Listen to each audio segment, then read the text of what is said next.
Fidelity or educational malpractice, academic rigor or academic nonsense. Now, reading intervention or programs must be implemented with fidelity. RTI and other programs, they simply must. Teachers are required to implement evidence-based programs with fidelity. This is said to cure all reading problems. The decision makers and the commercially prepared program designers have said this must be so. Now, what is usually meant by fidelity is that teachers are to follow the instructional recipe exactly as written. No variations. Do exactly what the program designers tell you to do. No questions are allowed.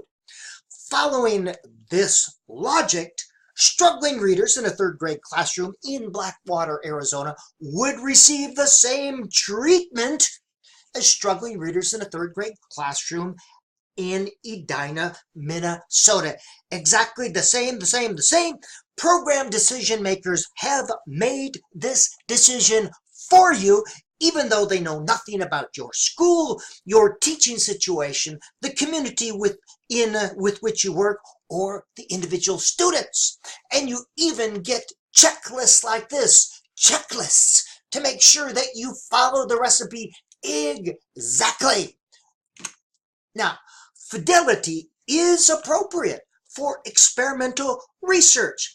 When you have control and treatment groups following strict parameters, when you're trying to isolate a variable, but it is not appropriate when dealing with real students in the uncontrolled confines of the real world. It is neither effective nor appropriate outside these controlled confines. Students are not variables to be isolated or controlled. Students are not standardized products. One size does not fit all. So it's absolutely silly to think that one type of treatment, program, method, approach, curriculum, intervention, followed with fidelity would be appropriate for all.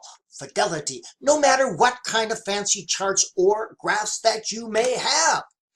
When does fidelity become educational malpractice? When it prevents the teacher from adequately meeting the needs of the students.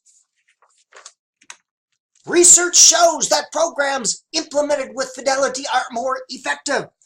Research shows that. See? Oh, really? What research? More effective than what? What is it being compared to? What variables were being isolated and measured? Was the variable of teacher effectiveness controlled in these experiments? Was the independent variable reading subskills, or was it creating meaning with print?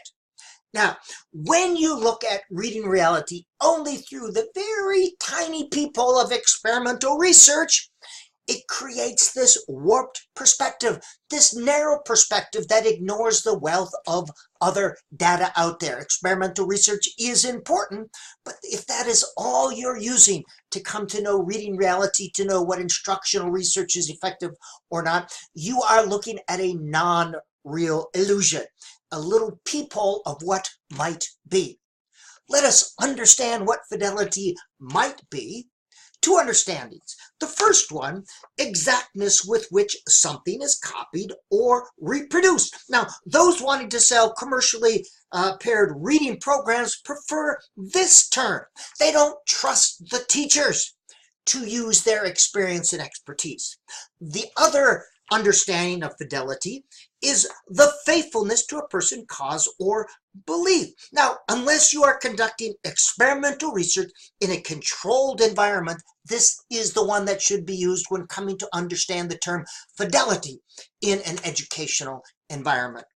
Fidelity for reading programs and interventions is this: understanding and accurately applying the research-based principles upon which that intervention is based, both reading programs and interventions. This enables the classroom teacher to adopt, adapt, and flexibly apply that intervention or program to meet the needs of their students, to make decisions about what is most appropriate. Now, we want teachers to be able to use their knowledge, expertise, and experience to make the decisions that are best for their students, not to follow a recipe like lemmings. We need to have knowledgeable, intelligent, experienced teachers, so we must allow them to be knowledgeable, intelligent, and use this experience. We need not programs or policies, not fidelity. We can't fidelity our way to effective reading instruction. We need knowledgeable, intelligent, creative teachers who are empowered to make the decisions appropriate for their students. Fidelity or educational malpractice?